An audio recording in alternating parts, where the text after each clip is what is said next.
ആര്യയുടെ പേരിലെല്ലാം ഒപ്പിട്ട് കൊടുക്കാനായിട്ട് വിളിക്കുക. എടാ, നിനക്കുള്ളത് നിനക്ക് വേണമെന്ന് പറയണം.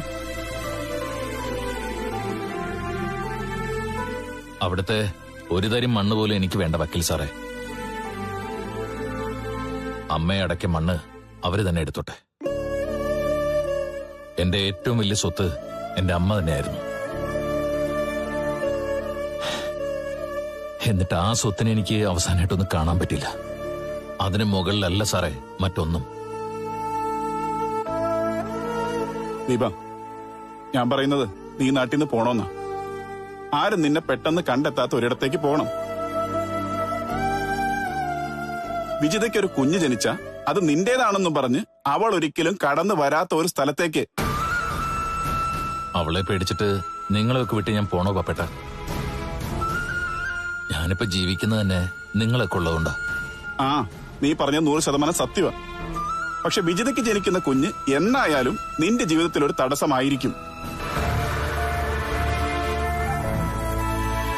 ഇപ്പൊ നമ്മൾ കൃഷി ഇറക്കുന്ന 3 ഏക്കർ പറമ്പില്ലേ, അത് നീ അങ്ങ് വിക്ക്. വിജിത നിന്നോട് കാട്ടിയ ചതിക്ക് അവള് പകരമായി തന്നതാണ് ആ പറമ്പ്. അങ്ങനെ അങ്ങ് കരുതാം. എടാ, 3 ഏക്കർ ഇല്ലേ, എത്ര വില കുറച്ച് വിറ്റാലും നല്ലൊരു തുക കൈ വരും. ഏത് നാട്ടിൽ പോയാലും നിനക്ക് നന്നായി ജീവിക്കുകയും ചെയ്യാം. എന്നിട്ട് നീ എത്രയും പെട്ടെന്ന് ഒരു കല്യാണം കഴിക്കാൻ വേണ്ടത്. ഇത്തരം സംസാരം വേണ്ടെന്ന് ഞാൻ പറഞ്ഞില്ലേ പാപ്പേട്ട? നിന്നെ സ്നേഹിക്കുന്ന ഞങ്ങൾക്കത് പറഞ്ഞേ പറ്റൂ. അത് ഞങ്ങളുടെ കടമയാണ്. ആരെ കാണാമെന്ന്? നിന്റെ മരിച്ചുപോയ അമ്മായി അച്ഛന്, അല്ലാതെ ചത്തുപോയ നിങ്ങളുടെ കെട്ടിയോനെ അല്ലല്ലോ. നിന്റെ അച്ഛനെ കുറിച്ചാ പറഞ്ഞു. അതുകൊണ്ട് അവനങ്ങ് നൊന്ത്. എല്ലാം കൂടെ പ്രാഗി എന്റെ കുടുംബം കുളം തോണ്ടിക്കൊണ്ടിരിക്കുക.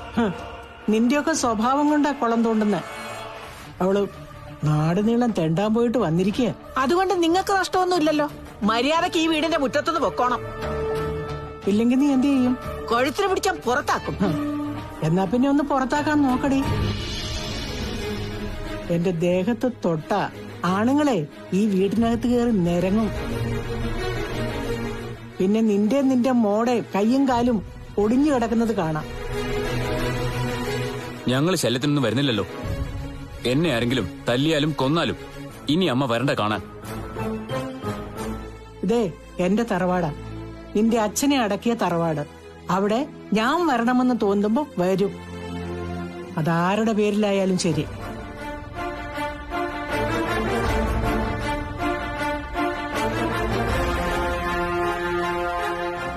അതിന്റെ പേരിൽ എന്നെ എന്തെങ്കിലും ചെയ്താ ഞാൻ പറഞ്ഞല്ലോ, പിന്നെ ചോദിക്കുന്നത് അതിന് അർഹതയുള്ളവരായിരിക്കും. പറഞ്ഞില്ലെന്ന് വേണ്ട.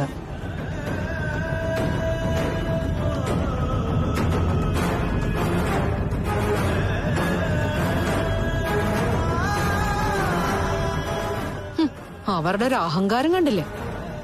എല്ലാവരും മടുത്തു. ഒരുത്തരെ കാണാൻ പോയതാ അവരുടെ ആങ്ങളെ. അതൊക്കെ പറഞ്ഞപ്പോ അങ്ങേർക്ക് സന്തോഷമായി. അല്ല, പിന്നെ നീ ചെയ്ത പ്രവൃത്തിയൊന്നും പുറത്തു പറയാതിരിക്കുന്നതാ നല്ലത്. ഇവളെന്താ ചെയ്തത്?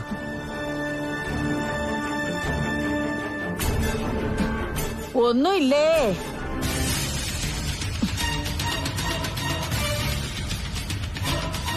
മാമിക്ക് എന്തു പറ്റി? എനിക്കറിയില്ല. എല്ലാവരുടെയും തലയ്ക്ക് സാരമായ തകരാറുണ്ട്. നീ ഓരോരുത്തർ പറയുന്ന കേട്ട് മനസ്സ് വിഷമിപ്പിക്കരുത്, ചൂടാവരുത്. അത് നമ്മുടെ കുഞ്ഞിനെ ബാധിക്കും. അയ്യോ, അങ്ങനെയാണെങ്കിൽ അയാളെ ഞാൻ കണ്ടല്ലോ. വർഷങ്ങൾക്ക് മുമ്പ് നടന്ന കാര്യ. ഇപ്പൊ സ്വാമി സാറിന് സ്വത്തിനെയും പണത്തിനെ കുറിച്ചൊന്നും ചിന്തിക്കാനുള്ള സമയമില്ലെന്ന്. അതുകൊണ്ട് ഇനി അയാളുടെ പിന്നാലെ ഒന്നും പോകുന്നില്ലെന്ന്. കഴിവതും മോള് ഞാൻ പറഞ്ഞതുപോലെ ഇനി ഇതിനെപ്പറ്റി ആരോടും പറയണ്ട. കണ്ണേട്ടിനോട് പറയാത്തതായി ഒന്നുമില്ല എന്റെ ജീവിതത്തില്. മോക്ക് എന്തെങ്കിലും വിഷമം വരുമ്പോ പറയുന്നതിന് തെറ്റില്ല. പക്ഷേ ഇനി മോളുടെ മനസ്സിലുള്ളതൊക്കെ അറിയേണ്ടത് അരുണാ. അവിടെ പറയേണ്ട കാര്യങ്ങളെ പറയാവൂ.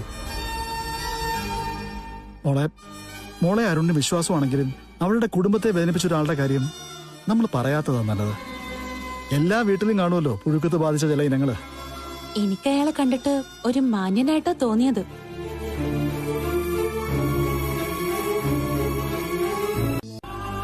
ഇയാളെ കണ്ടാലറിയാം ആളൊരു ഭൂലോക തരികിടയാണെന്ന്.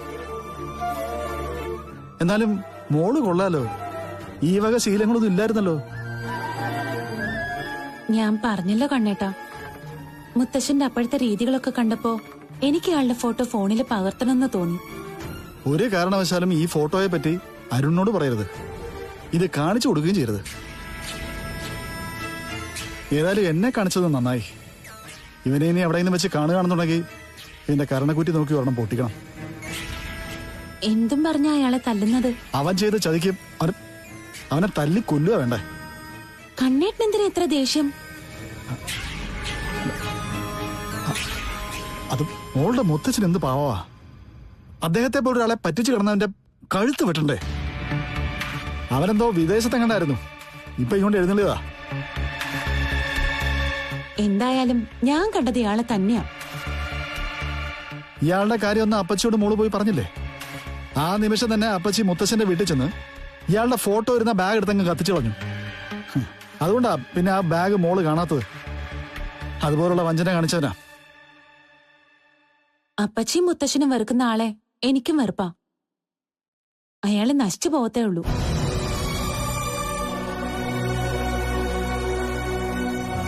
അതിനുവേണ്ടി മോള് പ്രാർത്ഥിക്കുന്നെങ്കിൽ പ്രാർത്ഥിച്ചോ. ഇത്തരക്കാരൊന്നും ജീവിച്ചിരിക്കാൻ പാടില്ല മോളെ. അരുൺ സാർ അറിഞ്ഞാ കൊന്നുകളയും. അതുകൊണ്ടാ പറഞ്ഞത് അറിയണ്ടാന്ന്. ഇനി അവൻ മുത്തശ്ശനെയോ അപ്പച്ചിയോ ശല്യം ചെയ്താ ഞാനും പപ്പനും ദീപനും കൂടി എന്താ വേണ്ടെന്ന് വെച്ചാൽ തീരുമാനിക്കും. മുത്തശ്ശന്റെ കയ്യിൽ നിന്ന് കാശ് കടം വാങ്ങിച്ചു എന്നല്ലേ പറഞ്ഞത്? പിന്നെന്തിനാ അയാൾ അങ്ങോട്ട് പോയി ശല്യം ചെയ്യുന്നത്? ചിലവന്മാരുടെ കാര്യം അങ്ങനെയാണല്ലോ. ചിലരെ കൊണ്ടുള്ള ശല്യം ഒരു കാലത്തും തീരത്തില്ല. ഇപ്പൊ തന്നെ മുൻവശത്തെ ഡോറ് തുറന്നിട്ടിരിക്കുകയായിരുന്നു. ഇങ്ങനെ തുറന്നിട്ടിരുന്ന കയറി വരുന്നവരകത്തെ കാഴ്ചകളൊക്കെ കാണില്ലേ? അതുകൊണ്ട് സ്വന്തം ഭർത്താവിനോടെങ്കിലും സത്യം പറയാൻ നോക്ക്. ഇതെന്റെ ഒരു വാശിയാ. എല്ലാവരും വീട് വിട്ടു പോയെങ്കിലും ഞങ്ങൾക്കൊന്നും സംഭവിച്ചിട്ടില്ലെന്ന് എല്ലാവരും അറിയണം. അയലത്തുകാരെങ്കിലും കണ്ട പ്രശ്നമാണേ. ആരും അങ്ങനെ കാണാനൊന്നും പോകുന്നില്ല. മുറ്റത്തോട്ടും പിന്നാമ്പുറത്തോട്ടും ചേച്ചി ഇറങ്ങണ്ട. പാത്രമൊന്നും പുറത്തിട്ട് കഴുകുകയും വേണ്ട. പിന്നെ മുൻവശത്തെ മുറ്റടിക്കണമെന്ന് പറഞ്ഞതോ? അത് മുറ്റമടിക്കാൻ ഒരാള് വരുമെന്ന് ഞാൻ പറഞ്ഞിട്ടുണ്ട് എല്ലാവരോടും. കള്ളത്തിന്റെ പുറത്ത് കള്ളം പറയാണല്ലേ? ജീവിക്കണ്ടേ ചേച്ചി? എല്ലാവരും ആ കാർത്തൂനെ പുകഴ്ത്തിക്കൊണ്ട് നടക്കുക. അവളുടെ പേരും പറഞ്ഞ് എന്നെ കൊച്ചാക്കുക. അവൾക്ക് അങ്ങനെ ഒരു യോഗമുണ്ട്. എവിടെ പോയാലും അവൾ എല്ലാവരും വശീകരിച്ചെടുക്കും. അവളുടെ ചൊൽപ്പടിക്ക് നിർത്തും. ഇപ്പൊ തന്നെ കണ്ടോ, ഇന്നലെ വന്നവൾക്കൊപ്പം മോളുടെ അമ്മായി വരെ ഇറങ്ങിപ്പോയി. അതാണ് അവളുടെ മിടുക്ക്. അമ്മായി മാത്രമല്ല, എന്റെ അമ്മ പോലും ഇപ്പൊ അവളെ കാണാൻ പോവാ. ഇങ്ങോട്ടുള്ള വരവൊക്കെ കുറവാ. അതാ എന്റെ ദേഷ്യം. അവിടെ എനിക്കും ജയിക്കണ്ടേ? അതിനു വേണ്ടിയാ ചേച്ചിയെ പോലൊരാളെ തന്നെ ഇവിടെ വരുത്തിയത്. അനന്തുവേട്ടൻ വിളിച്ചു പറഞ്ഞു കഴിഞ്ഞു എല്ലാവരോടും. ഞാൻ നന്നായിട്ട് പാചകം ചെയ്യാൻ തുടങ്ങിയെന്ന്. ഇനി അത് ശരിയാണോ എന്ന് അന്വേഷിക്കാൻ പലരും വരും. അതാണ് നമ്മൾ ഭയക്കേണ്ടത്. എന്തായാലും ചേച്ചിയായിട്ട് ഈ നാടകം പൊളിക്കണ്ട. അതെ, വാങ്ങുന്ന കാശിന് കൂറ് കാണിക്കുന്നവളാ ഈ പത്മിനി. അതുകൊണ്ട് മോള് പേടിക്കണ്ട. ഞാൻ മോളെ എന്തായാലും ഒറ്റ കൊടുക്കത്തില്ല. പോരെ? ചേച്ചി ചേച്ചി ചേച്ചി മാറി നിക്ക്. എന്താ? എന്റെ അമ്മ വരുന്നുണ്ട്. അയ്യോ, പിന്നെ പുറത്തോട്ട് പോ. നിർത്തട്ടെ, ഓഫ് ചെയ്തിട്ട് പോവാ. മതി, പോ. വേഗം.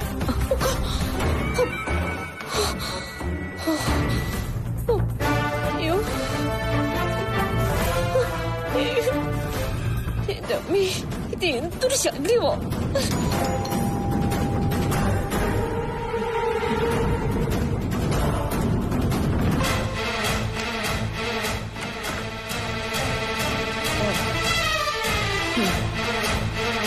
എന്തു വേണം?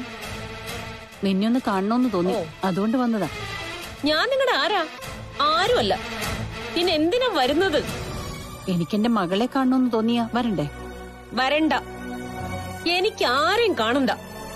നിങ്ങൾക്ക് കാണേണ്ടവരൊന്നും ഇപ്പൊ ഇവിടെ ഇല്ല. അവരുടെ അരികിലേക്ക് പോകുന്നതായിരിക്കും നല്ലത്. ഞാനേ പാചകത്തിലായിരുന്നു. എന്റെ ഭർത്താവ് വരുമ്പോ എനിക്ക് നല്ല രീതിയിൽ വച്ചു വിളമ്പണം. അല്ലെങ്കിൽ അനന്തോട്ടൻ എന്നെ ഇട്ടേച്ചു പോയാലോ? അവനങ്ങ് ഗൾഫിൽ പോയെങ്കിൽ നിനക്ക് പുറത്തിറങ്ങായിരുന്നല്ലേ? അതെ, പുറത്തിറങ്ങാന്ന് മാത്രമല്ല, ദീപേട്ടനെ ഇവിടെ താമസിപ്പിക്കുകയും ചെയ്യായിരുന്നു. എന്റെ അമ്മോ, നീ ഇങ്ങനെയൊക്കെ ചിന്തിക്കുന്നത് കൊണ്ട് തന്നെ ആ ചെറുക്കൻ ഗുണം പിടിക്കാത്തത്. അവൻ ഒരു ഗതിയും പരഗതിയും ഉണ്ടാകാത്തത്. ഇങ്ങനെ പോയാ നീ അവനും കൂടി ഉണ്ണിയെ കൊല്ലുവല്ലോടി. ദീപേട്ടൻ അങ്ങനെയൊന്നും ചെയ്യില്ല. പക്ഷെ ശല്യം കൂടിക്കൂടി വന്ന ചിലപ്പോ ഞാൻ ചെയ്തെന്നിരിക്കും. അങ്ങനൊന്നും പറയാതെ, ചിന്തിക്കാതെ. പിന്നെ എവിടെ പോയില്ലേ എന്നെയും കെട്ടിയെടുത്ത് അടങ്ങുമെന്നും പറഞ്ഞു നിന്ന? അത് നിന്നോടുള്ള സ്നേഹം കൊണ്ടല്ലേ? എനിക്ക് ആ സ്നേഹമില്ല. ഞാൻ അയാളെ മടുത്തു കഴിഞ്ഞു. പിന്നെ ദീപേട്ടൻ കൂടെ കൂട്ടാത്തോണ്ടാ ഞാൻ രണ്ടും കെട്ടി ഇവിടെ താമസിക്കുന്നത്. കനക എന്ന കള്ളിയായ നിന്റെ അപ്പച്ചി ഇവിടുന്ന് പോയി. ഇനി ഉണ്ണിയും കൂടെ പോയി കഴിഞ്ഞാ അവരെല്ലാരും കൂടി ഒന്നിക്കും, നന്നായിട്ട് ജീവിക്കും. നമ്മള് മിക്കവാറും നരകിച്ച് തീരും. ഉള്ളതീ മുക്കാലും ആ ദീപന് കൊടുത്തില്ലേ? അവൻ ബുദ്ധിമാനാ. നിനക്കൊരു കുഞ്ഞിനെ തന്നിട്ട് എല്ലാം എഴുതി വാങ്ങിച്ചു. അവനെന്താ നഷ്ടം? കുഞ്ഞിനെയും കൊണ്ട് കഷ്ടപ്പെടുന്നത് നീയല്ലേ? എനിക്ക് ഉറപ്പുണ്ട് കുഞ്ഞ് ജനിച്ചു കഴിയുമ്പോ ദീപേട്ടന്റെ മനസ്സ് മാറുമെന്ന്, എനിക്കൊപ്പം ജീവിക്കാൻ തയ്യാറാവുമെന്ന്. അതിനുവേണ്ടി കാത്തിരിക്കുക ഞാൻ. ഏതായാലും കണ്ണേട്ടൻ ദീപന്റെ ഒപ്പം വരാമെന്ന് പറഞ്ഞ സ്ഥിതിക്ക് രണ്ടാളും ഒരുമിച്ചങ്ങ് പോയാ മതി. അല്ലെങ്കിൽ തന്നെ ഇവനിപ്പോ 100 കൂട്ടം ചിന്തകളുമായിട്ടാ ബൈക്കോടിക്കുന്നേ. ആ സമയത്ത് ഒരാൾ പിന്നിലുള്ളത് നല്ലതാ. എനിക്കിപ്പം കണ്ണേട്ടനും പപ്പേട്ടനും വക്കീലും അരുൺ സാറും ഒക്കെയാ എന്റെ കരുത്ത്. അല്ലാതെ എനിക്ക് ആരുമില്ല. നിനക്ക് ഞങ്ങൾ നല്ലൊരു ബന്ധം ആലോചിക്കായിരുന്നു. നിനക്കൊരു കുടുംബമായിട്ട് കഴിയായിരുന്നു. ആ സമയത്താ നീ വേണ്ടാത്ത പണിയൊക്കെ കാണിച്ചത്. നിന്റെ ബന്ധുക്കൾ ഇത്ര അഹങ്കാരം കാണിച്ച സ്ഥിതിക്ക് നീ പ്രമാണത്തിൽ ഒപ്പുവെക്കരുതെന്നാ എന്റെ അഭിപ്രായം. ഒപ്പ് വെച്ചു കഴിഞ്ഞാ അതോടെ ആ ബന്ധം അങ്ങ് തീരുമല്ലോ. പിന്നെ അവരൊരു ആവശ്യം പറഞ്ഞെന്നെ വിളിക്കില്ലല്ലോ വക്കീലേ. എന്നാലും ശരിക്കൊന്ന് ആലോചിച്ചിട്ട് മതി ദീപ ഒപ്പിടുന്നത്. ഇക്കാര്യത്തിൽ ആലോചനയൊന്നും വേണ്ട. എനിക്കെന്റെ തറവാട്ടിലെ ഒരു തുണ്ട് ഭൂമി പോലും വേണ്ട. അങ്ങനൊന്നും ചിന്തിക്കല്ലേ. അത്തരത്തിലൊരു ചിന്ത നിന്റെ അമ്മയ്ക്കുണ്ടാവാൻ വഴിയില്ല. ഇനി എത്ര ദുഷ്ടനാണെന്ന് വിചാരിച്ചാലും അമ്മമാർക്ക് മക്കളെല്ലാരും ഒരുപോലെടാ. സ്വത്തിനു വേണ്ടി മാത്രം ബന്ധം കൂടുന്നവരെ കൂടപ്പിറപ്പുകളായിട്ട് കരുതാൻ പറ്റില്ല. പറ്റില്ല. അതുകൊണ്ടാ വക്കീലേ എല്ലാ ബന്ധവും അറുത്ത് മാറ്റിയിട്ട് വരാന്ന് ഞാൻ പറഞ്ഞത്. എന്റെ അമ്മ പോയി. എനിക്ക് അതിനപ്പുറം എന്ത് സ്വത്താ ഉള്ളത്?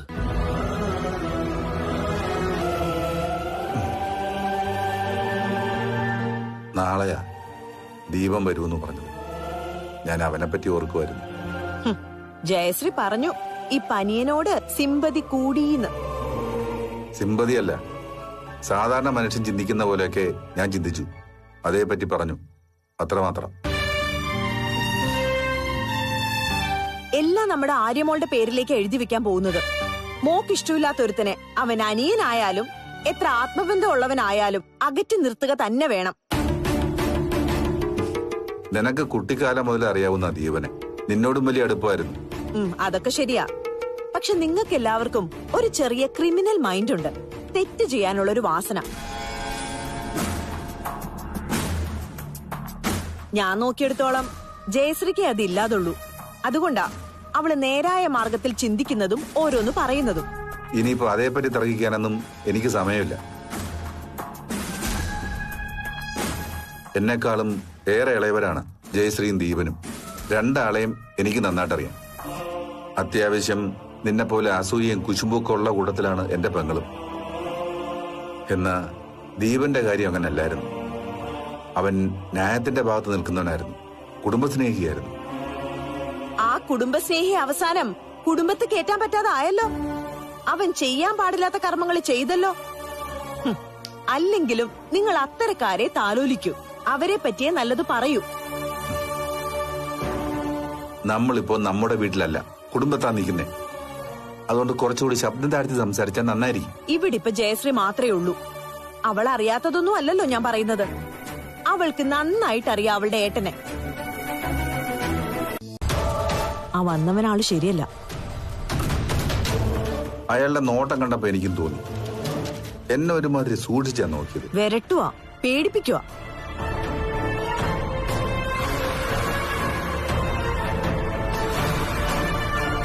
എന്താ കണ്ണേട്ടാ? എന്താ നിന്റെ ഏട്ടന്റെ പേര്? ജീവൻ. എന്താ അയാളുടെ ജോലി? ഡോക്ടറാണ്. അത് ഞാൻ ഇടയ്ക്ക് സൂചിപ്പിച്ചിട്ടുണ്ടല്ലോ.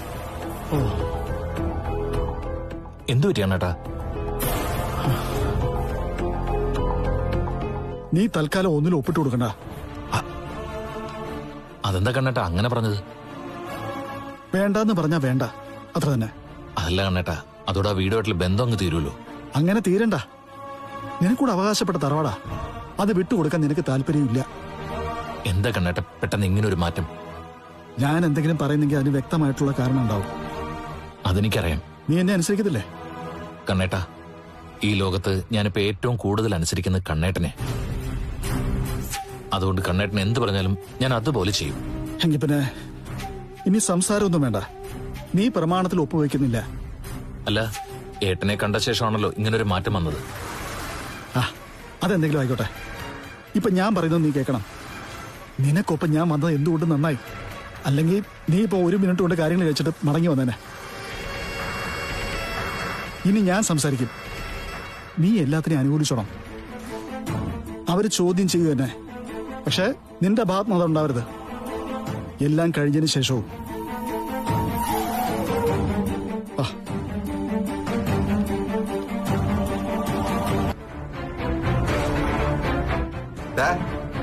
വിളിച്ചോണ്ട് പോ.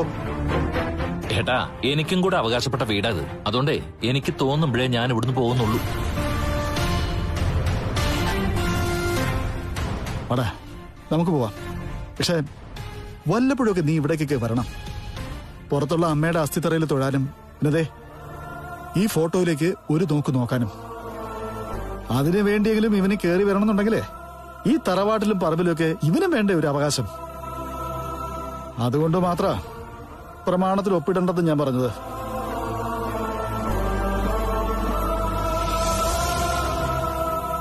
ജീവിച്ചിരിക്കുന്നവരെ കൊല്ലാൻ എളുപ്പമാ, തള്ളിക്കളയാനും.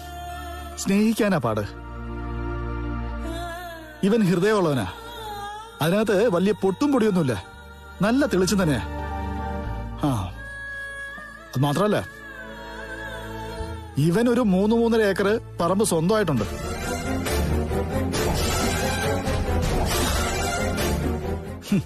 ആ പറമ്പ് എനിക്ക് തന്നിരിക്കുക.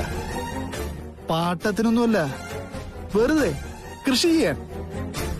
അങ്ങനെയുള്ള ഇവനെ നിങ്ങളുടെ നക്കാപ്പി ചെയ്യുന്നു വേണ്ട.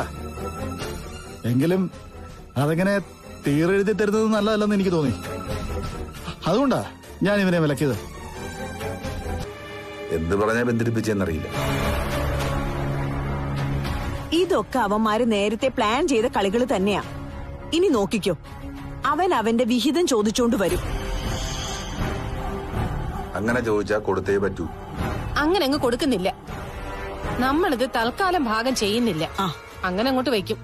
എന്നാലും ഒരു തരി മണ്ണ് പോലും അവന് കിട്ടാൻ പാടില്ല. ഞാൻ നേരത്തെ പറഞ്ഞതാ അവനെന്തെങ്കിലും കൊടുക്കാന്ന്. ആ കൂടെ വന്നവന്റെ പറച്ചില് കേട്ടിട്ട് കൊടുക്കാന്ന് പറഞ്ഞാലും അവൻ ഒപ്പിട്ട് തരുന്ന ലക്ഷണമൊന്നും ഇല്ലായിരുന്നു. സുദേവേട്ടൻ ഇപ്പൊ വിളിക്കും എന്തായെന്നും ചോദിച്ചു. നമ്മളാരും തെറ്റൊന്നും ചെയ്തില്ലല്ലോ ജയെ. അവന് പ്രമാണത്തിൽ ഒപ്പുവയ്ക്കാൻ താല്പര്യമില്ലെങ്കിൽ അതിനെ ചോദ്യം ചെയ്യാൻ നമുക്ക് അവകാശമില്ല. അങ്ങനെയാണെങ്കിൽ അവനത് അന്ന് വന്നപ്പോ തന്നെ പറഞ്ഞുവിടായിരുന്നോ? ഞാൻ മനസ്സിലാക്കിയെടുത്തോളം ഇന്നവൻ നമ്മുടെ ആവശ്യം നടത്തി തരാൻ തന്നെ വന്നത്. പക്ഷേ കൂടെ വന്നവനാ വിലക്കിയിരിക്കുന്നത്. ഇവിടെ വന്നപ്പോഴാണോ അവന് വിലക്കാൻ തോന്നിയത്? നേരത്തെ അതാവാൻ പാടില്ലായിരുന്നോ? അതേപ്പറ്റി എന്നോട് ചോദിച്ചാ ഞാൻ എന്തു പറയാനാ? ഇതുകൊണ്ടാ ഞാൻ നിന്നോട് പറഞ്ഞത്, അമ്മ കിടപ്പിലായപ്പോ അവനോട് ആ വിവരം പറയണമായിരുന്നു. അത് പറയാത്തിന്റെ ദേഷ്യം അവനുണ്ട്. ഇവനെ ഒന്നും വീട്ടിൽ കയറ്റാൻ കൊള്ളത്തില്ല. വാക്ക് തന്നിട്ട് വാക്ക് തെറ്റിക്കുന്ന ഒരുത്തൻ. പറഞ്ഞത് കേട്ടില്ലേ? ഇപ്പൊ അവന്റെ ഏട്ടൻ ആ കൂടെ വന്നവനാണെന്ന്. അവൻ പറയുന്ന പോലെ കേക്കത്തുള്ളൂന്ന്. അവിടെ നിങ്ങൾ ആരായി? കണ്ണേട്ടാ, എനിക്ക് എന്റെ ഏട്ടനെ കാണാൻ വലിയ താല്പര്യമൊന്നുമില്ല. നീ അങ്ങനെ തറപ്പിച്ച് പറഞ്ഞാലും നിന്നെ കാണുന്നു നിന്റെ ഏട്ടൻ പറഞ്ഞാലോ? അതെന്തിനാ കണ്ണേട്ടാ അങ്ങനെ പറയുന്നത്? പ്രമാണത്തിൽ ഒപ്പുവെക്കാത്തോണ്ട് ജീവേട്ടൻ എന്നെ കൂടുതൽ വെറുക്കേ ഉള്ളൂ. ഒരു സമയത്ത് അരുണിന്റെ അപ്പച്ചി ഏത് രീതിയിലാ കാർത്തൂനോട് പെരുമാറിയത്? അവർക്ക് എന്തെങ്കിലും ഇങ്ങനൊരു മാറ്റം നീ പ്രതീക്ഷിച്ചിരുന്നോ? എന്നിട്ട് അവര് മാറിയില്ലേ? അതും ഇതൊക്കെ തമ്മിൽ എന്താ കണ്ണേട്ട ബന്ധം? ബന്ധമൊന്നുമില്ല. മനുഷ്യന് മാറാൻ കുറച്ച് സമയം മതിയെന്ന് ഞാൻ പറയായിരുന്നു. ഇപ്പൊ തന്നെ എന്റെ അമ്മ എന്തുമാത്രം മാറി. ഇനി ഒരുപാട് പേര് മാറാൻ കിടക്കുക. കണ്ണേട്ടന്റെ മനസ്സിനകത്ത് എന്തൊക്കെയോ കിടക്കുന്നുണ്ട്. എന്റെ മനസ്സിൽ നല്ല ചിന്തകൾ മാത്രമേ ഉള്ളൂ. ഞാൻ വ്യക്തമായിട്ട് നിന്നോട് പറയാ, അവസാന നിമിഷം ഏറ്റവും കൂടുതൽ ആഗ്രഹിച്ചത് നിന്റെ അമ്മ നിന്നെ കാണാനാ. അതിന് നീ തർക്കത്തിന്റെ ആവശ്യമൊന്നുമില്ലല്ലോ. നിങ്ങൾ തമ്മിൽ കാണാനുള്ള അവസരം ഉണ്ടാക്കാണ്ടിരുന്നത് നിന്റെ ചേച്ചി എന്നാ. അവര് ഏതാണ്ട് ഒരു ഉണ്ണിയുടെ ടൈപ്പാ, സ്വത്തുമോഹി. അതുകൊണ്ട് അവര് കാണേണ്ടവരെ തമ്മിൽ കാണാനുള്ള അവസരം ഒരുക്കിയില്ല. അതുകൊണ്ടാ നിനക്ക് അവസാനം നിന്റെ അമ്മയെ കാണാൻ പറ്റാതെ പോയത്. ആ അമ്മ നിന്നെ കണ്ടിരുന്നെങ്കിൽ നിന്നോട് തന്നെ പറഞ്ഞാനെ നീ ഇത്ര സെന്റ് ഭൂമി എടുത്തോന്നു. കണ്ണേട്ടാ, അങ്ങനെ പറഞ്ഞാലും ഞാൻ വേണ്ടെന്നേ പറയൂ. പക്ഷെ കിട്ടേണ്ടത് നിനക്ക് കിട്ടണമെന്ന് നിന്റെ അമ്മയുടെ ആത്മാവ് ആഗ്രഹിച്ചിട്ടുണ്ടെങ്കിൽ അതുപോലെ നടന്നേ പറ്റൂ. എങ്കിലല്ലേ ആ ആത്മാവിന് മോക്ഷം കിട്ടൂ. കർക്കിടക മാസത്തിലായിരുന്നു അമ്മ പോയത്.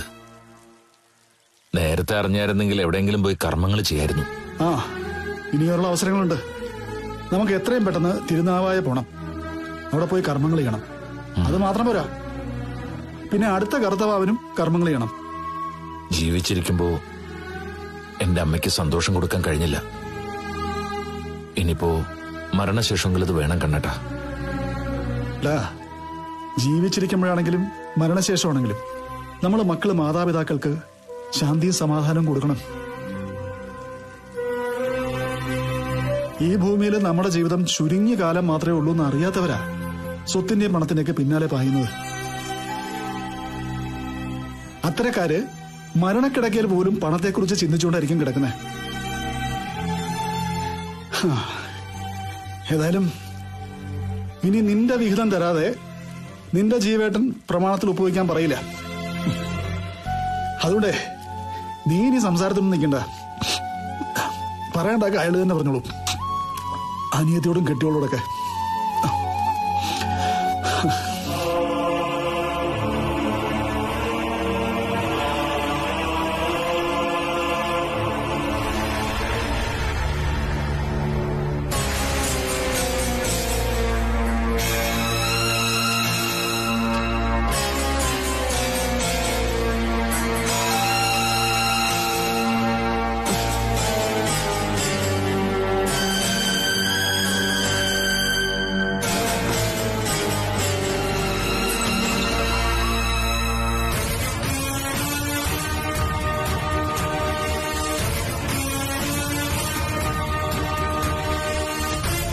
നിങ്ങളെന്തിനാ ഇവിടെ വന്നത്?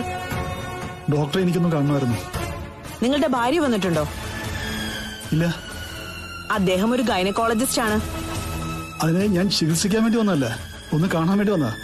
നിങ്ങൾ എന്തിനാ ജീവേട്ടനെ കാണുന്നത്? വെറുതെ ഒന്ന് സംസാരിക്കാൻ. ഓ, വക്കാലത്തുമായിട്ട് വന്നതായിരിക്കും ജയിലിൽ കിടന്നൊരുത്തന്. ഞാനും ജയിലിൽ കിടന്നിട്ടുണ്ട്. ജയിൽ പുള്ളിയാണേ. അവിടെ വെച്ചാ ഞാൻ ദീപനെ ആദ്യമായിട്ട് പരിചയപ്പെടുന്നേ. കണ്ട ക്രിമിനലുകൾക്കൊക്കെ ഇവിടെന്താ കാര്യം? അതൊക്കെ ഞാൻ ഡോക്ടറോട് പറഞ്ഞോളാം. ഡോക്ടർക്കൊന്നും തന്നോട് പറയാനില്ല. താൻ തന്നെ പാടോക്കി പോ. ഇവിടെ വെച്ച് എനിക്ക് അയാളെ കാണാൻ പറ്റിയില്ലെങ്കിൽ മറ്റെവിടെ വെച്ചെങ്കിലും ഞാൻ അയാളെ കാണും. പറയേണ്ടതൊക്കെ പറയും ചെയ്യും. തനിക്ക് എന്താ പറയാനുള്ളത്? സ്വത്തിന്റെ ഒരു ഭാഗം ദീപന് കൊടുക്കാൻ ഞങ്ങൾക്ക് സമ്മതമല്ല. അത് കൊടുക്കത്തുമില്ല. ഞങ്ങള് ഭാഗം പറ്റാൻ പോയിട്ടില്ല. എല്ലാം അവന്റെ അനന്തരവക്ക് തന്നെ എഴുതി കൊടുക്കുന്നത്. അങ്ങനെ ആരും ആർക്കും ഒന്നും എഴുതി കൊടുക്കില്ല. അതിനുള്ള ചങ്കുപറ്റൊന്നും നിങ്ങളുടെ ഭർത്താവിനില്ല. ഭീഷണിയായിട്ട് ഇറങ്ങിയതാണോ? വീടിനകത്തിരിക്കുന്ന പെണ്ണുങ്ങളെ വന്ന് ഭീഷണിപ്പെടുത്തിയെന്ന് ഒരു പരാതി എഴുതി കൊടുത്താലുണ്ടല്ലോ, ഒരു ചുക്കും ചെയ്യില്ല. നീ ഒന്നിങ്ങി വന്നേ.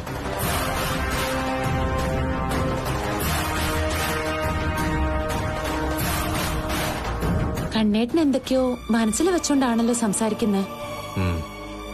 എന്തായാലും ഒരു കാര്യം ഉറപ്പാ, അവന് ദ്രോഹമുള്ള ഒരു പ്രവൃത്തിയും കണ്ണേട്ടൻ ചെയ്യില്ല. സത്യം പറഞ്ഞ നമ്മള് പോലെ ഇപ്പൊ ഈ രീതി ജീവിക്കുന്ന കണ്ണേട്ടൻ കാരണം അപ്പച്ചി തന്നെ സ്നേഹിച്ചു തുടങ്ങിയതും സ്വന്തം മക്കളെ പോലും വിട്ട് തന്റെ അരികിലേക്ക് വന്നതും ആ പോയ മനുഷ്യൻ കാരണം. അതൊരിക്കലും നമുക്ക് മറക്കാൻ പറ്റില്ല. പിന്നെ അപ്പച്ചിയെ കണ്ണേട്ടൻ അടക്കി നിർത്തിയത് എങ്ങനെയാണെന്ന് അറിയില്ല. ആ ചോദ്യം ഇപ്പോഴും അവശേഷിക്കുന്നു.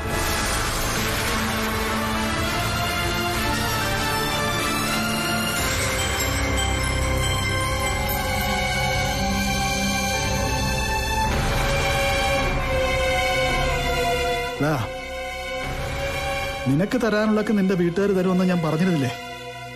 അത് വെറും വാക്കല്ല, നടക്കാൻ പോകുന്ന കാര്യ. തരേണ്ടതൊക്കെ തന്നേ പറ്റൂ. ഇനിയിപ്പോ ആര് തന്നില്ലെങ്കിലും നീ വേണ്ടെന്ന് പറഞ്ഞാലും നിനക്ക് തരും നിന്റെ ജീവേട്ടൻ. എന്ന് കണ്ണേട്ടനെന്താ ഇത്രയ്ക്ക് ഉറപ്പ്? തൽക്കാലം അതൊന്നും നീ അറിയണ്ട. നിനക്ക് അർഹതപ്പെട്ട മുതൽ നിനക്ക് കിട്ടണം. എനിക്കത്രേ ഉള്ളൂ. കണ്ണേട്ടൻ പോയി ജീവേട്ടനെ വരട്ടോ മറ്റോ ചെയ്തോ? ഇതെന്തോടാ, വെള്ളരിക്കപ്പെടണോ? അയാൾ വലിയ ഡോക്ടറല്ലേ, ഒരുപാട് സ്വാധീനമൊക്കെ ഉള്ള ആളല്ലേ. അങ്ങനെ ഒരാളെ നമുക്ക് വരട്ടാൻ പറ്റുമോ? പിന്നെ എന്തർത്ഥത്തിലാ കണ്ണേട്ടൻ ഇങ്ങനെയൊക്കെ സംസാരിക്കുന്നത്? അതൊക്കെ ഉണ്ടടാ മോനെ. ആ വിദ്യയൊന്നും നിനക്ക് പറഞ്ഞുതരാൻ പറ്റില്ല.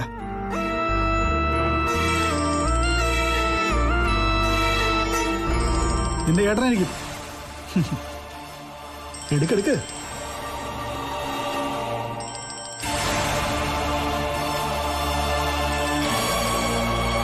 ഹലോ. ആ ദീപ, എനിക്ക് നിന്നെ ഉടനെ ഒന്ന് കാണണം. എന്തിനാ കാണുന്നേ? നീ ഒന്ന് വാ, എനിക്ക് നിന്നോട് കുറച്ച് സംസാരിക്കണം. ശരി, ഞാൻ എത്തിക്കൊള്ളാം. ആ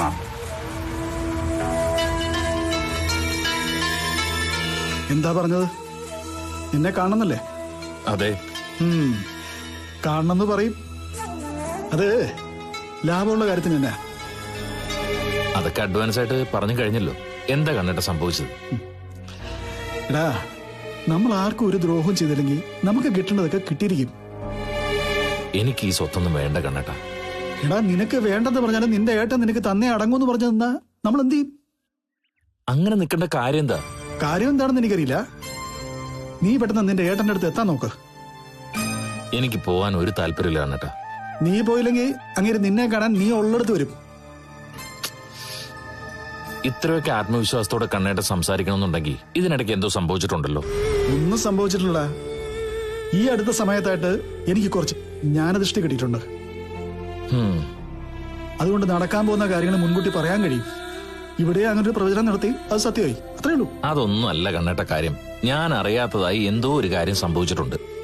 എന്ത് സംഭവിച്ചാലും അതൊന്നും നിനക്ക് ദോഷമുള്ള കാര്യമായിരിക്കില്ല. അത്രയും മാത്രം നീ പറഞ്ഞാൽ മതി. ചെല്ല്.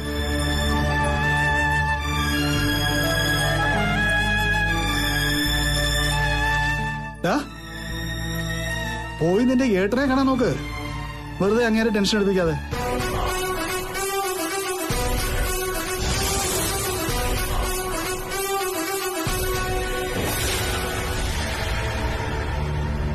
എന്തിനു വേണ്ടിട്ടാ എന്നെ വിളിപ്പിച്ചത്? ഞാൻ കാർ ഓടിച്ച് ഇവിടം വരെ വരണമെങ്കിൽ അതിന് തക്കതായ കാരണം കാണും.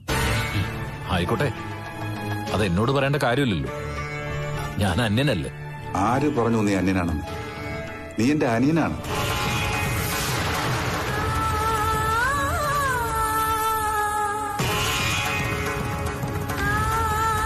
ജയശ്രീയുടെയും നീതയുടെയും സ്വഭാവം നിനക്കറിയാലോ. അവരുടെ നിർബന്ധം കൊണ്ടാ നിന്നെ ഇതുവരെ ഞാൻ കോണ്ടാക്ട് ചെയ്യാതിരുന്നത്. അതൊക്കെ വിട്. അവരേതു നേരവും കൂടെയില്ലല്ലോ. രഹസ്യമായിട്ടെങ്കിലും എന്നെ ഒന്ന് വിളിക്കാമല്ലോ. ഞാൻ ആരോടും പറയാനൊന്നും പോകുന്നില്ല. എന്റെ ഏട്ടൻ എന്നെ വിളിച്ചു വന്നു. തെറ്റ് പറ്റിപ്പോയി. നീ അമ്മയുടെ കുഴിമാടത്തിനടുത്ത് നിന്ന് കരഞ്ഞു. അതിനുവേണ്ടി നന്നായിട്ട് പാചകം അറിയാവുന്ന ഒരാളെ കൊണ്ടുവന്നു. അതാണ് കാർത്തുണ്ടാക്കുന്ന ഭക്ഷണത്തിന്റെ അതേ ടേസ്റ്റ് ഇവിടെ കിട്ടിയത്. കാർത്തുണ്ടാക്കുന്ന ഭക്ഷണം പോലെയാണോ ഇപ്പൊ കഴിക്കുന്നത്? അതിന്റെ 4 ഇരട്ടി ടേസ്റ്റാ. അതെന്തെങ്കിലും ആയിക്കോട്ടെ. പിന്നെ ഇത് നല്ലൊരു അവസര പാചകം പഠിക്കാൻ. അവർക്കൊപ്പം അടുക്കളയിൽ കയറിയ ചുരുങ്ങിയത് 1 മാസം കൊണ്ടെങ്കിലും നീ നല്ലൊരു കുക്കാകും. പിന്നൊന്നും പേടിക്കാനില്ല. പിന്നെ ഈ കള്ളക്കളിയും വേണ്ട. എല്ലാം അതിന്റേതായ വഴിക്കങ്ങ് പൊക്കോളും. അതിനാണ് ശ്രമിച്ചുകൊണ്ടിരിക്കുന്നത്. എവിടെ ശ്രമിക്കാൻ? നീ മാഗസിനും വായിച്ച് ടിവിയും കണ്ടോണ്ടിരിക്കും. ഒരിക്കലും പണിയും പഠിക്കൂല.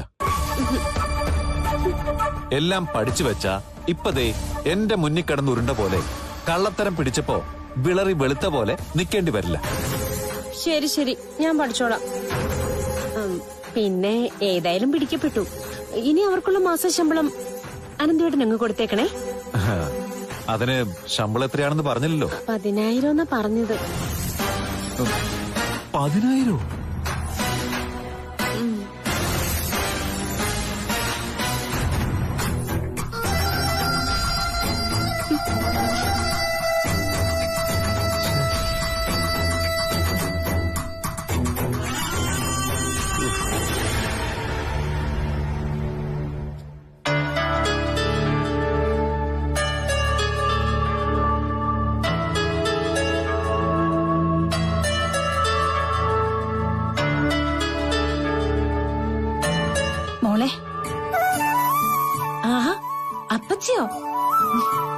ഞാൻ കുറച്ചു മുമ്പ് അപ്പച്ചിയെ കുറിച്ച് ഓർത്തേ ഉള്ളൂ. ഇനിയിപ്പോ മോൾ ഓർക്കുന്ന സമയത്തൊക്കെ ഞാൻ ഓടിയെത്തും. മോൾ എന്നെ കുറിച്ച് ചിന്തിക്കുമ്പോഴൊക്കെ അതെനിക്ക് മനസ്സിലാക്കാൻ പറ്റും. അത്രയ്ക്ക് നമ്മുടെ ഹൃദയങ്ങൾ തമ്മിലെ ഇങ്ങനെ ഒട്ടി നിൽക്കുക. അതുകൊണ്ടാ ഞാനിടയ്ക്ക് ഇയാളോട് ചോദിച്ചത്, തന്നെ കാട്ടിക്കളഞ്ഞ അമ്മ അപ്പച്ചിയാണോന്ന്. അതെന്താ നീ അങ്ങനെ പറഞ്ഞത്? അല്ല, സ്വന്തം മക്കളെ പോലും കളഞ്ഞിട്ട് അതുപോലെയല്ലേ അപ്പച്ചി ഇപ്പൊ ഇയാളെ സ്നേഹിക്കുന്നേ? അത് ഒരു തെറ്റായി പോയോ? അങ്ങനെയാണെങ്കിൽ ഞാനിനി കാർത്തൂനെ വിളിക്കുന്നില്ല, കാണാനും വരുന്നില്ല. സാറ് വെറുതെ ഓരോന്നും പറയുന്നത് അപ്പച്ചി. ഇതുപോലെ ഇടയ്ക്കിടയ്ക്ക് എന്നോടും പറയും. ഞാൻ കാർത്തൂന് ഇഷ്ടപ്പെടാനുള്ള കാരണം എന്താണെന്ന് നിന്നോട് പറഞ്ഞതാണല്ലോ. പിന്നെന്തിനാ ഇടയ്ക്കിടയ്ക്ക് ഇത്തരം സംസാരങ്ങൾ? എന്റെ മക്കളുടെ സ്വഭാവം എനിക്ക് തീരെ പിടിക്കുന്നില്ല. ഞാൻ അവരങ്ങനെ ആക്കിയതെങ്കിലും എല്ലാവരുടെ ഉപദേശം കേട്ട് അവര് കുറച്ചെങ്കിലും മാറണ്ടേ? കാർത്തു ആണെങ്കി ഇപ്പൊ അവിടുന്ന് പോരുകയും ചെയ്തു, എന്നിട്ടും മാറ്റൂല. മാറ്റില്ലെന്നൊന്നും പറയണ്ട. മഞ്ജു എടുത്ത് ഇപ്പോ നന്നായിട്ട് പാചകമൊക്കെ ചെയ്യുന്നില്ലേ? അതൊരു വലിയ മാറ്റമല്ലേ? അതിലെനിക്ക് ഇപ്പോഴും സംശയമുണ്ട്. അന്ന് ഞാൻ പോയി കറികളൊക്കെ ടെസ്റ്റ് ചെയ്തപ്പോ അതിനൊക്കെ കാർത്തും പവിത്ര ഉണ്ടാക്കുന്ന രുചിയുണ്ടായിരുന്നു.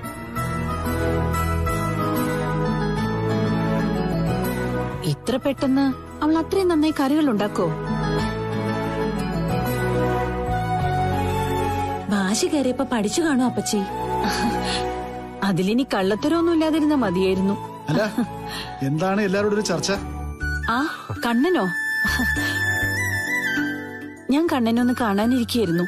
ജമാലിക്ക പറഞ്ഞു കടയുടെ മുമ്പിലൂടെ പോയെന്ന്. എന്നിട്ട് പിന്നെന്താ കേറാത്തത്? ഞാൻ അവിടെ കേറിയ എന്തെങ്കിലുമൊക്കെ നന്നായിട്ട് കഴിക്കും. പവിത്രയാണെങ്കി കാശ് വാങ്ങില്ല. അനന്തരവന്റെ കടയല്ലേ, ഇയാളുടെ പണം കൊണ്ട് അത് തുടങ്ങിയത്. അതൊക്കെ എനിക്കറിയാം. അതിന് ഇവന് ലാഭത്തിന്റെ ഒരു വിഹിതം കൊടുത്താ മതി. എന്നുവെച്ച് കടയിലേക്ക് വരുന്നവരുടെ കയ്യിൽ നിന്ന് പൈസ വാങ്ങാതിരുന്നാലോ? അരുണ് ലാഭവിഹിതം വാങ്ങിക്കുന്നില്ലല്ലോ. എന്റെ ലാഭമാണ് ഈ നിൽക്കുന്ന കണ്ണേട്ടം വളർത്തിയ മോള്. ഇതിനപ്പുറം എനിക്ക് ഒരു വിഹിതവും വേണ്ട. കടങ്ങൾ ഒരുപാടുണ്ടായിരുന്നേ. 4-5 പശുക്കള്, തട്ടുകട, അങ്ങനെ കണക്ക് ഒരുപാടുണ്ട് വീട്ടാൻ. അതാ ഞാൻ പറഞ്ഞത്, എല്ലാ കടങ്ങൾക്കും പകരമാണ് എന്റെ ഈ കാർത്തൂന്ന്.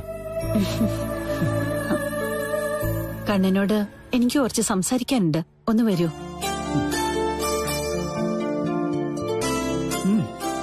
ഞാനിപ്പോ വരാം.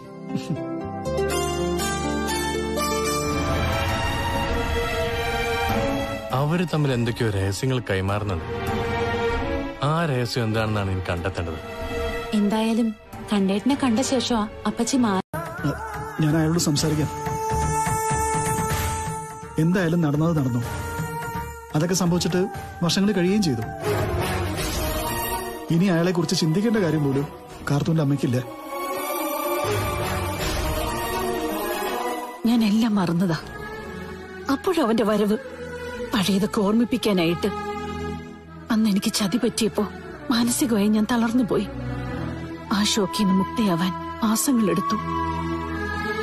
അന്ന് ഞാൻ പെട്ടെന്ന് റിക്കവർ ആയിരുന്നെങ്കിൽ അവൻ ഈ നാട്ടിൽ നിന്ന് പോവില്ലായിരുന്നു. ഏത് വിധിയുടെയും കൊന്നേനെ ഞാൻ അവനെ. എന്തായിരുന്നു നിങ്ങൾക്കിടയിലുള്ള പ്രശ്നം? അതൊന്നും ആരോടും പറയാൻ എനിക്ക് താല്പര്യമില്ല കണ്ണ. എന്റെ ഇപ്പോഴത്തെ പേടി അവൻ ഇനി കാർത്തൂനെ തേടി വരുമെന്ന. അതിന് കാർത്തൂനെ പോലൊരു മോളുണ്ടെന്ന് അയാളെങ്ങനെ അറിയാനാ? എങ്ങനെയെങ്കിലും അറിഞ്ഞാലോ? കാർത്തൂന്റെ അമ്മ തന്നെ സ്വന്തം മോള് ജീവിച്ചിരിപ്പുണ്ടെന്ന് അറിഞ്ഞത് എന്നെ കണ്ടതിന് ശേഷം. അന്ന് കാർത്തൂനെ കാട്ടിക്കളഞ്ഞിട്ട് പോകുമ്പോ നിങ്ങളെ ഞാൻ കണ്ടില്ലായിരുന്നെങ്കിൽ മോളുടെ അമ്മ ഈ അമ്മയാണെന്ന് എനിക്ക് തിരിച്ചറിയാൻ പറ്റൂ. അങ്ങനെങ്കിൽ ഇന്നും സ്വന്തം മക്കളെ പോലെ തന്നെ അമ്മയും കാർത്തൂന്റെ ശത്രുവായിരുന്നെ അല്ലേ? നമ്മളാരും ആരോടും ഒന്നും പറഞ്ഞിട്ടില്ല. അതുകൊണ്ട് ആരും സത്യം അറിയാനും പോകുന്നില്ല. പക്ഷേ എനിക്കെന്തോ ഒരു ഭയം പോലെ. ഞങ്ങളൊക്കെ ഇവിടെ ഉള്ളപ്പോ ഭയക്കേണ്ടെന്ന് ഞാൻ പറഞ്ഞതല്ലേ? കാർത്തൂനെ തേടി ഒരിക്കലും മോളുടെ അച്ഛൻ വരാൻ പോകുന്നില്ല. എന്താ പറഞ്ഞേ? മോളുടെ അച്ഛനെന്നോ? അത് പിന്നെ ഞാൻ കണ്ണന്റെ നാവിൽ നിന്ന് അങ്ങനെ വരരുത്. ഒരച്ഛനാവാൻ യോഗ്യതയില്ലാത്തവനാ. അതുകൊണ്ട് അവന് കുഞ്ഞുങ്ങളില്ലാന്ന് അറിയാൻ കഴിഞ്ഞത്. എനിക്കറിയാം അയാളോട് കാർത്തൂന്റെ അമ്മയ്ക്കുള്ള ദേഷ്യം. എന്നെ കാർത്തുവിന്റെ അമ്മയെന്ന് വിളിക്കുമ്പോ കേൾക്കാൻ വല്ലാത്തൊരു സുഖ. അതേ നാവുകൊണ്ട് ഒരു യോഗ്യതയില്ലാത്ത ഒരുത്തനെ മോളുടെ അച്ഛനെന്നൊക്കെ വിളിക്കുമ്പോ എനിക്ക് കണ്ണിനോട് തന്നെ ദേഷ്യം തോന്നാ. അത് പറഞ്ഞു പോയില്ലേ, ഇനി അത് തിരിച്ചെടുക്കാൻ പറ്റില്ലല്ലോ. ഇനി അങ്ങനെ ഉണ്ടാവില്ല. എന്റെ അച്ഛനെ കണ്ടല്ലോ, ഏത് സമയത്തും ദൈവചിന്തയോടെ നടക്കുന്ന ആളാ. പക്ഷേ ആ അച്ഛന് പോലും അവൻ എങ്ങനെയെങ്കിലും മരിക്കണമെന്നുണ്ട്. അതിൽ അത്ഭുതമൊന്നുമില്ല. ഞാനും ആഗ്രഹിക്കുന്നുണ്ട് ഇയാളെ പോലെ ഒരുത്തൻ കുറെ നാട് വെള്ളമിറക്കാതെ കിടന്നിട്ട് മരിക്കണമെന്ന്. പക്ഷെ ലോകത്തുള്ള സകല ദുഷ്ടന്മാരെ അങ്ങനെ ദൈവം കൊല്ലില്ലല്ലോ. എന്തായാലും നേരായ മാർഗത്തിൽ അവനൊരു മരണം ഉണ്ടാവില്ല. ചെയ്ത പാപങ്ങളുടെ പലിശ ഒടുക്കിട്ടെ ഇവിടുന്ന് അവന് പോവാൻ പറ്റൂ. മരണക്കിടക്കയിൽ കിടക്കുമ്പോ എനിക്കവനെ ഒന്ന് കാണണമെന്നുണ്ട്. വേറെ ഒന്നിനുമല്ല, ആ മുഖത്തേക്ക് കാറി തുപ്പാൻ. എന്നെ കാണുന്നതിന് മുമ്പുള്ള നിന്റെ ജീവചേട്ടനെ പറ്റി നീ ഒന്ന് ഓർക്കണം. ഞാൻ ജയിലിലേക്ക് പോയ ശേഷമാണ് എന്നെ വെറുതെന്ന് ഞാൻ പറഞ്ഞല്ലോ കണ്ണേട്ടാ. അതിനു മുമ്പ് ഏട്ടൻ എന്നെ സ്നേഹിച്ചിട്ടേ ഉള്ളൂ. പിന്നെ ജയേച്ചിക്ക് കുറച്ചൊക്കെ സ്വാർത്ഥത ഉണ്ടായിരുന്നു. എന്നാ അങ്ങനെ ആയിരുന്നില്ല എന്റെ ജീവേട്ടൻ. നീ കരുതുന്ന പോലെ നിന്റെ ജീവേട്ടൻ അത്ര നല്ലവനൊന്നുമല്ല.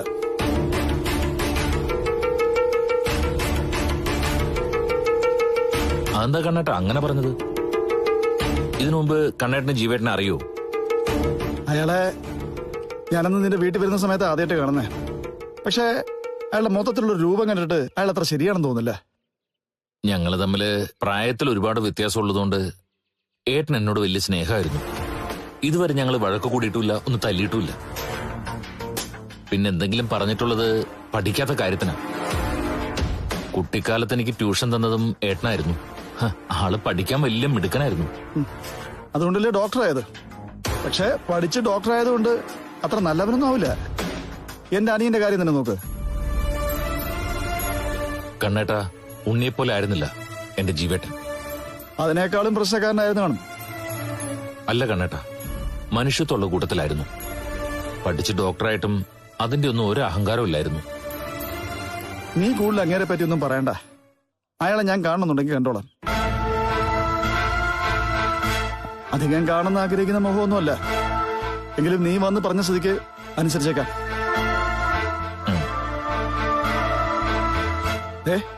നിന്നോട് അയാൾ സഹതാപം കാണിച്ചെന്ന് കരുതി നീ കൂടുതൽ അയാളെ സ്നേഹിക്കാനൊന്നും പോണ്ട. സ്നേഹം തന്നിട്ട് ചിലപ്പോ പ്രതീക്ഷിക്കാത്ത സമയത്ത് തിരിച്ചടിച്ചെന്നിരിക്കും. പറയാൻ പറ്റില്ല. പിന്നെ ഞാൻ ഈ പറഞ്ഞ കാര്യങ്ങളൊക്കെ ഒന്ന് ഫോളോ ചെയ്താൽ ഉറപ്പായും മാറ്റം ഉണ്ടാകേണ്ടതാണ്. സ്കാൻ റിപ്പോർട്ടിൽ പ്രത്യേകിച്ച് മാറ്റങ്ങളൊന്നും കാണുന്നില്ല. ഇതിനേക്കാൾ നിരാശരായിട്ട് ഒരുപാട് പേരെന്നെ വന്ന് കണ്ടിട്ടുണ്ട്. അവർക്കൊക്കെ വളരെ പോസിറ്റീവായ റിസൾട്ടും ഉണ്ടായിട്ടുണ്ട്.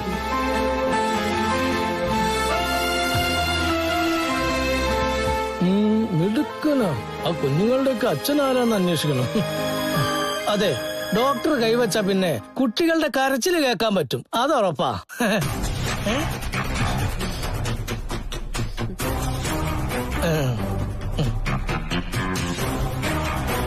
എവിടെയാ നിങ്ങളുടെ വീട്? ഇവിടുന്ന് ഒരു 10-15 കിലോമീറ്റർ ദൂരമേ ഉള്ളൂ.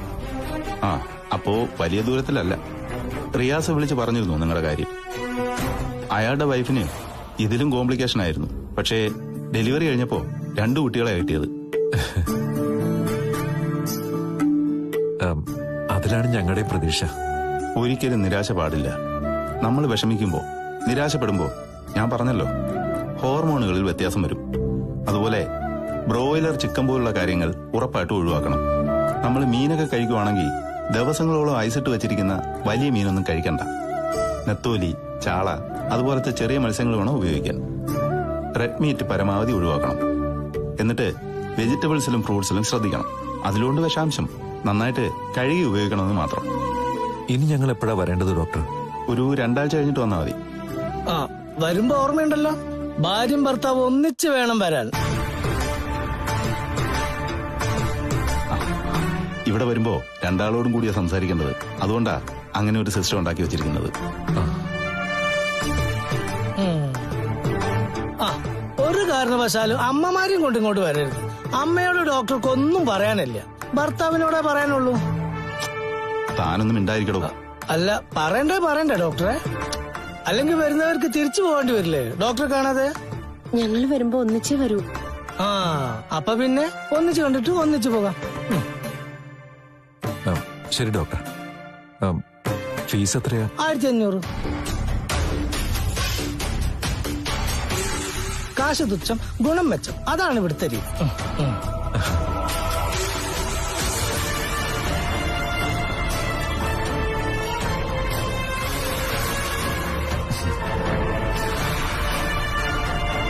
രണ്ടാഴ്ച കഴിഞ്ഞ് ഞങ്ങൾ വരാം ഡോക്ടർ. ആയിക്കോട്ടെ.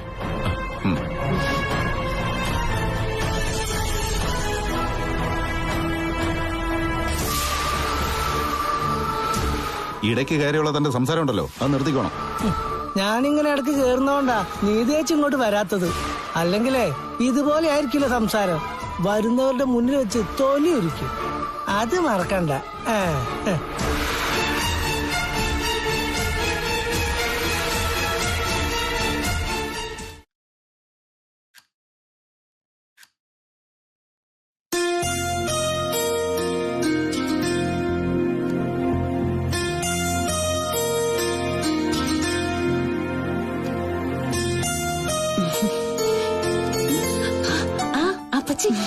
ഇരിക്കെ ഡോക്ടറെ കാണാൻ പോകുന്നില്ല ഇടയ്ക്കിടയ്ക്ക്? ഉണ്ട്. അതേപ്പറ്റി ചോദിക്കാനാ വന്നത്. അത് ഫോണിലൂടെ ചോദിക്കായിരുന്നല്ലോ. എന്താ, എനിക്കിവിടെ നേരിട്ട് വന്നൂടെ? അയ്യോ വരാം. പിന്നെ ഇന്നലെ ഇവിടെ വന്നിട്ട് പോയതല്ലേ ഉള്ളൂ, അതുകൊണ്ട് ചോദിച്ചതാ. എനിക്ക് എപ്പോ കാർത്തൂനെ കാണണമെന്ന് തോന്നിയാലും ഞാൻ ഓടിയെത്തും. അല്ല, ഡോക്ടറെ കാണാൻ പോയിട്ട് എന്തെങ്കിലും മാറ്റമുണ്ടോ? എന്റെ മനസ്സിലുണ്ടായിരുന്ന നേരിയ ഭയം മാറി വരുന്നുണ്ട്. എല്ലാ മനുഷ്യർക്കും ഗുണങ്ങളുണ്ട്, ദോഷവുമുണ്ട്. നമ്മുടെ ഗുണങ്ങളെപ്പറ്റി നമ്മൾ പറയൂ, ദോഷങ്ങളെപ്പറ്റി ചിന്തിക്കാറില്ല. മറ്റുള്ളവര് പറഞ്ഞാലും അത് ഉൾക്കൊള്ളാൻ പലരും മനസ്സ് കാണിക്കാറുമില്ല. ഈ ലോകത്ത് പലരും നല്ലവരാ, പക്ഷേ മോശക്കാരുമുണ്ട്. എന്നാലും എല്ലാ അർത്ഥത്തിലും നല്ലവനാണെന്ന് തോന്നുന്ന ഒരാളാണ് നമ്മളെ സംരക്ഷിക്കുന്നതെങ്കിൽ അയാളുമായി ഇഴുകിച്ചേരുക തന്നെ വേണം. ഒരിക്കലും അയാളെ വിഷമിപ്പിക്കാൻ പാടില്ല. ഇന്നോ ഒരു ദിവസം മയക്കുമരുന്നിന്റെ ലഹരിയിൽ കണ്ണന്റെ അനിയൻ മോളോട് മോശമായിട്ട് പെരുമാറി. എന്നാ കണ്ണനോ മോളുടെ എല്ലാ വേദനയിലും മോളെ ചേർത്ത് പിടിക്കാൻ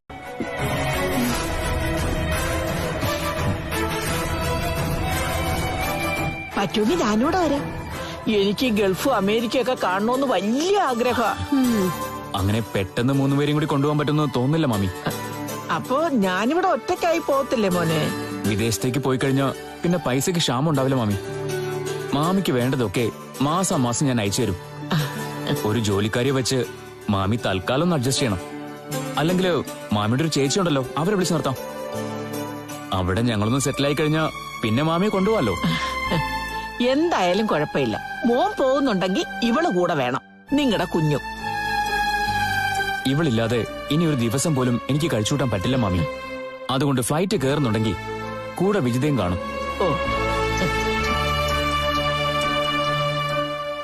മോൻ മിടുക്കനാ. കുറച്ചൊക്കെ തിരിച്ചടി ഉണ്ടായെങ്കിലും കാര്യങ്ങളൊക്കെ പഴയതുപോലെ നേരെയാവും. നിങ്ങളെന്തിനാ ഞാൻ കൂടെ പോണമെന്ന് നിർബന്ധിക്കുന്നത്? അതല്ലേ ശരി. ഒരു ശരിയില്ല. അങ്ങേരെ എങ്ങനെയെങ്കിലും ഇവിടുന്ന് പോണെന്നാണ് എന്റെ ആഗ്രഹം. അയാൾക്ക് എന്നെ അടുത്ത് വേണമായിരിക്കും. പക്ഷേ എനിക്കെന്നും കാണേണ്ടത് എന്റെ കുഞ്ഞിന്റെ അച്ഛനായ ദീപേട്ടനെയാ. അമ്മ അത് മറക്കരുത്.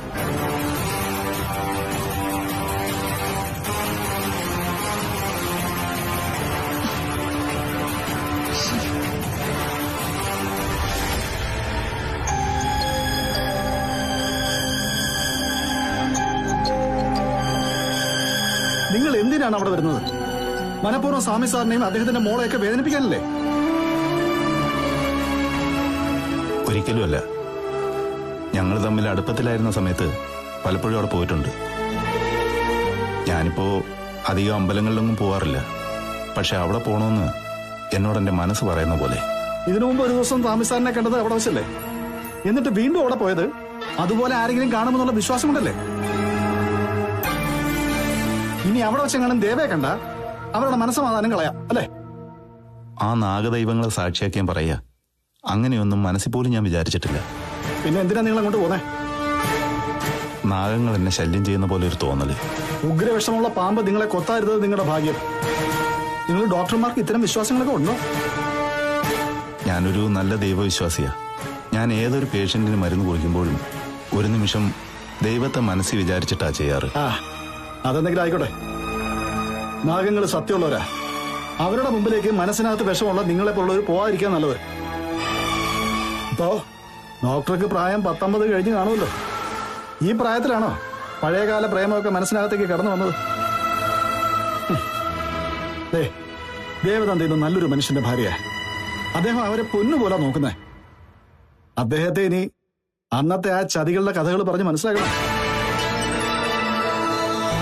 ഞാനൊരിക്കലും ദേവയുടെ ജീവിതം തകർക്കാൻ ആഗ്രഹിക്കുന്ന പോലുമില്ല. ഒരു കാര്യം നിങ്ങൾ മനസ്സിലാക്കണം. അത് ഞാൻ നേരത്തെ സൂചിപ്പിച്ചതാ. ഇന്ന് ഈ ലോകത്ത് ആ പാവപ്പെട്ട സ്ത്രീ ഏറ്റവും കൂടുതൽ വെറുക്കുന്നതും കാണരുതേ എന്ന് പ്രാർത്ഥിക്കുന്നതും നിങ്ങളെയാ. അതിലെനിക്ക് അത്ഭുതമൊന്നുമില്ല. അവൾ ഒരിക്കലും എന്നെ കാണാൻ ആഗ്രഹിക്കില്ല.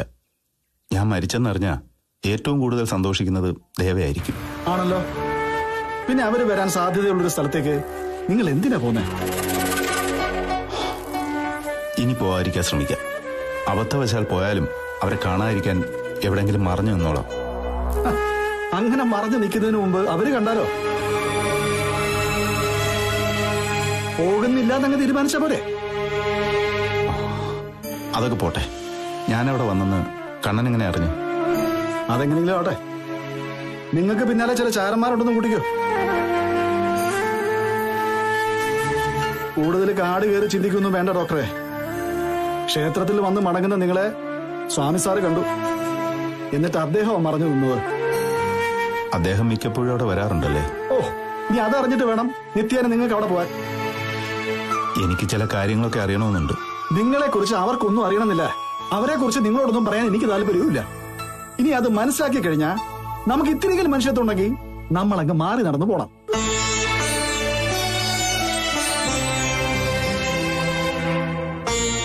അതെ, നിങ്ങളിനി അമേരിക്കയിലേക്ക് തിരിച്ചു പോകുന്നില്ലേ?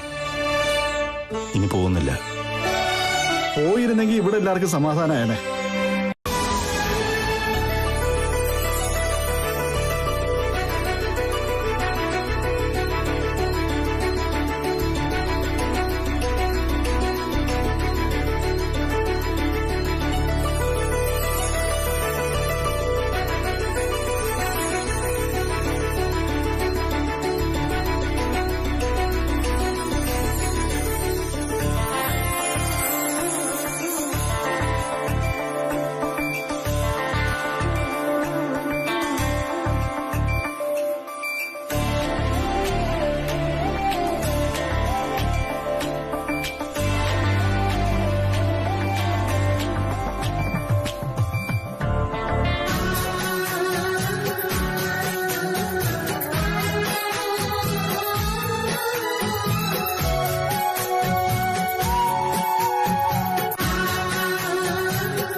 സാറിന്റെ വിഷമങ്ങൾ മാറ്റാൻ എനിക്ക് കഴിയണേ കൃഷ്ണ.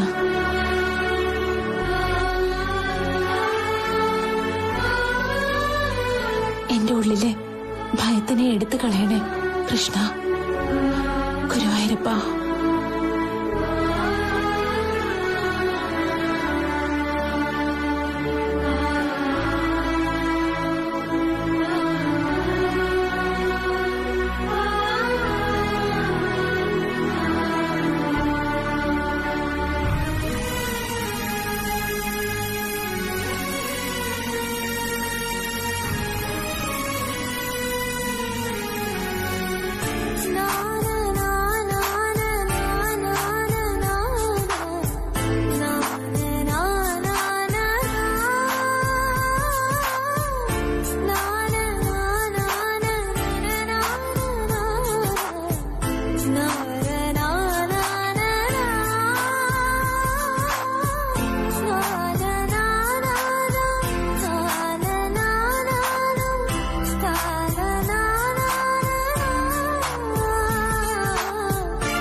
കാർത്തൂന് ഞാൻ നല്ല ഉപദേശം കൊടുത്തിട്ടുണ്ട്.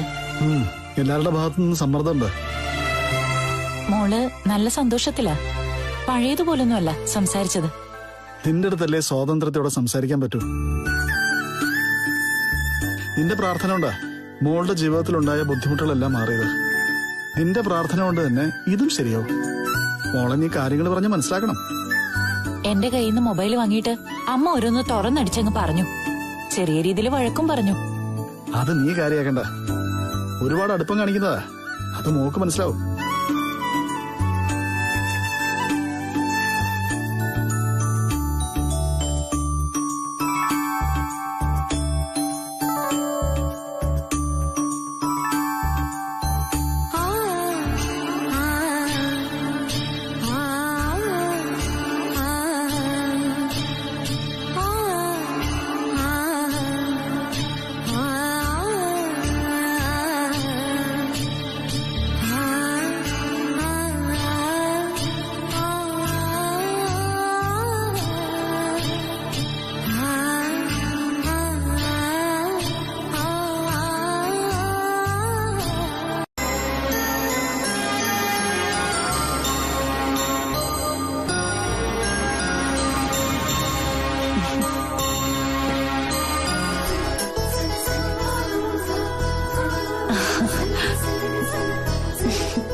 അമ്മ അമ്പലത്തിൽ പോയിരിക്കുക. ദാ പ്രസാദം.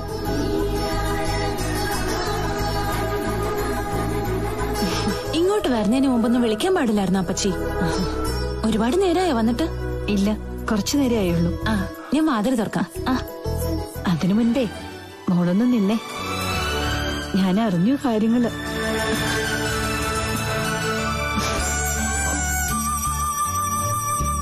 നിന്റെ വിഷമൊക്കെ മാറിയുടെ മോനെ?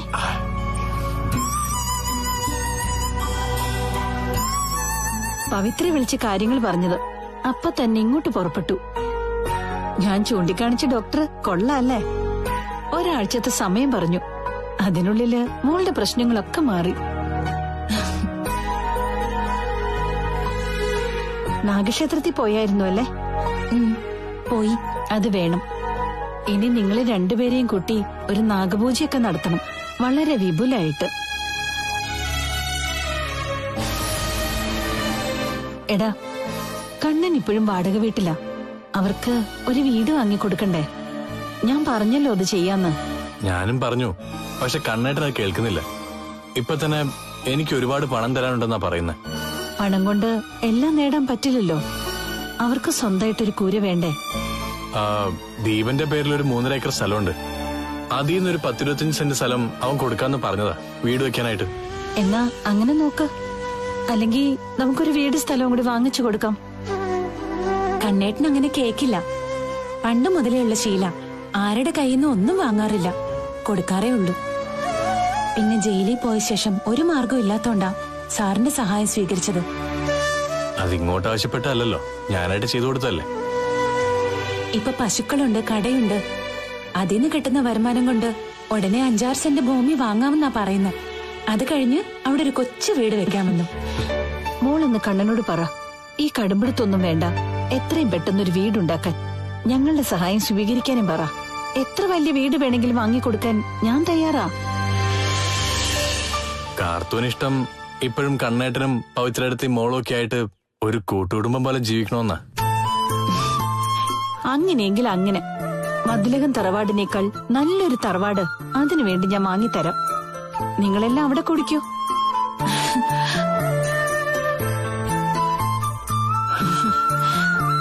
അല്ല, ഇന്ന് നാഗക്ഷേത്രത്തിൽ പോയിട്ട് എന്താ പറഞ്ഞത്?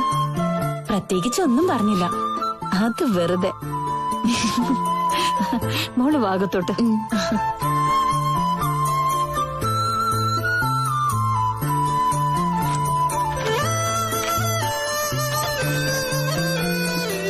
വരൂ അപ്പച്ചി. ഞാൻ ഈ പ്രസാദം പൂജാമുറിയിൽ വെച്ചിട്ട് വരാം അപ്പച്ചി. ഇത്രയും കാർത്തൂനെ സ്നേഹിക്കാൻ മാത്രം അപ്പച്ചിയുടെ മനസ്സിനെങ്ങനെ അയാൾ സ്വാധീനിച്ചേ? കേറി വാ അപ്പച്ചി. ഇരിക്കെ. ശരിക്കും ഇന്നലെ ഒരു താലികെട്ടോട് നടത്തായിരുന്നു അമ്പലത്തിൽ വെച്ച്, അല്ലേ? പവിത്രയ്ക്ക് മുന്നേ ഏടത്തി എന്നെ വിളിച്ചു. ഇന്നലെ കാർത്തു നല്ല സന്തോഷത്തിലാണെന്നൊക്കെ പറഞ്ഞു. അമ്മ അടുത്തൊരു ചേച്ചിക്കൊപ്പം ചേർത്തെടുത്ത് ദേവീക്ഷേത്രത്തിൽ പോയതാ. ഇവിടെ വന്നതിന് ശേഷം മിക്ക ദിവസവും അമ്മ അമ്പലത്തിൽ പോവും. അവിടുത്തെ ദേവിക്ക് നല്ല ശക്തിയാന്നാ പറയുന്നത്. ഏട്ടത്തി പോയതേ എന്റെ അതേ ആവശ്യം പറയാനാ. ഒരു പേരക്കുട്ടിയെ എത്രയും പെട്ടെന്ന് താലോലിക്കാൻ കഴിയണേന്ന്. ഞാൻ എപ്പോഴും വന്ന് ഇങ്ങനെയൊക്കെ പറയുന്നത് മോൾക്ക് ബുദ്ധിമുട്ടായോ? ഏയ്, ഒരിക്കലും ഇല്ല അപ്പച്ചി. മഞ്ജു അടുത്ത് ഡോക്ടറെ കാണാൻ പോയിട്ട് എന്തായി? എന്തെങ്കിലും മാറ്റമുണ്ടോ? ഇതുവരെ ഇല്ല.